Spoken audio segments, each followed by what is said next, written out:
Hi, I'm Jonathan Groff. LaTanya Richardson Jackson. Conrad Ricamora. Jasmine Amy Rogers. Tala Ashe. Fina Strazza. Andrew Durand. Joy Woods. And I'm with Parade.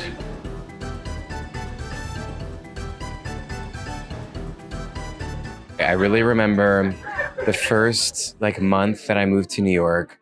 I was waiting tables at the Chelsea Grill of Hell's Kitchen on 9th between 46th and 47th. Lots of rejection, lots of particularly really failed dance calls, going to dance calls and getting cut and feeling like, what am I doing here? And I remember going back to my apartment and taking down the Bible that my Mennonite grandmother had given me on moving to New York and being like, this isn't making me feel better, putting the Bible back up on the shelf and running to Central Park and standing in front of the Bethesda fountain and looking up at that angel and being like, I got this. I was feeling the magic of New York City, the magic of Central Park, the magic of the Angels in America HBO special had just come out. And so feeling like I was also about to step into my gay self for the first time. So that was the moment looking at that statue that I was like, okay, everything's gonna be okay. This is a magical place.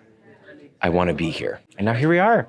I have never had that point in my life that I would ever give up because there was always a job at the ready for me. There's always something to do. So you don't give up. You stay in it. I believe in a God that provides, that there is no lack in life. So in the end, you shall reap if you faint not. You know, it was right before I booked this, booked Betty Boop. It was August of 2023, and I was just auditioning for everything that I could, and I wasn't getting anything. And I actually had an audition for Gavin Creel's Walk On Through, and I didn't get it, but he sent me the most beautiful email, and it lit a fire underneath me, and a couple weeks later I went in and I booked this. So honestly, I feel like in a way I have him to thank. I was doing Romeo and Juliet in Philadelphia, and I was in my early 20s, and I was playing Romeo. I got this scathing review in the Philadelphia Inquirer. It was the first time I'd ever been reviewed, and I made the mistake of looking at the review, and I then was in a depression for 2 months, and I was like, well, if everyone hates you, do you still want to do this? And I was like, yeah. And it's the thing that I still ask myself. I mean, this is so nice to get to be nominated, but the thing I learned back then was, if you bomb, do you still want to do this? And I told myself, yeah. The answer was yes, and then that made everything a lot easier. Well, there was one time I was working for an app, a Tasker app, and I was building a cabinet for someone in their house, and they were like, did I see you in Warhorse on Broadway? And I was like, yes. Where would you like this cabinet? So yeah, highs and lows, that's what it's all about. But it also I'm grateful to be an actor for that. I mean, I used to resent that, but now I love it because I appreciate the highs so much, and the lows are just the time to sort of gather yourself and look forward to what's next. Oh my God. So many times this process, doing Gypsy, I really, really struggled this season in feeling like burnout, feeling like I didn't know what I was doing in the show, feeling like I just needed to step away and be able to come back. And boy, oh boy, I'm glad I stuck it out. About a month ago.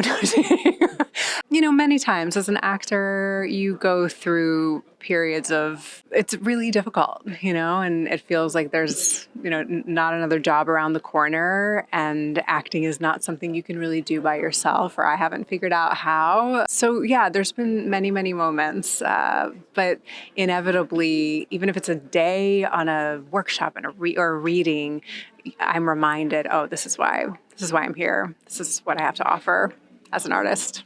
We didn't celebrate, and we haven't celebrated. He's in London doing a film, and I called him that morning because my daughter called and said, my daughter, who's a big producer, called and said, I can't get to Dad. I'm trying to find out about my Kendrick Lamar tickets.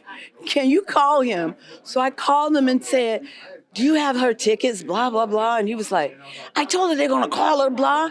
And I said, okay, no worries. He said, I almost said. I said, okay, bye. And we hung up. About an hour later, he calls back and says, why didn't you tell me you got nominated for Tony? I said, because I called you because she called me to ask about those tickets. And that's all I was thinking about. So when I tell you I got 500 jobs, that's what was happening. And then it dawned on both of us at the same time. I said, wait, wow, Sam, I got a Tony nomination. He said, that's what I'm talking about. I said, so, it comes when it comes. It's like, I'm overjoyed. My feed was delayed when I was watching the nominations come out, so I didn't ever actually see the category come up, and instead my phone started blowing up out of nowhere, and I was nervous to pick it up, hoping it would be good news on the other line. But when I found out, I just kept repeating, oh my God, oh my God, oh my God. And I kind of feel like that's still where I'm at. I'm just in shock. That was the most exhausting but thrilling day of my life. I literally, toward the end, I was like, I have no more emotion left in my body, but it feels magical. I am on cloud nine every day. Some days I have moments where I'm like, I'm a Tony nominee. Do I deserve to be a Tony nominee? But I'm also, there's no room for any of that. I feel like I'm living in a dream. Last year, everybody was telling me that I was going to get nominated for Here Lies Love, and so and then it didn't happen.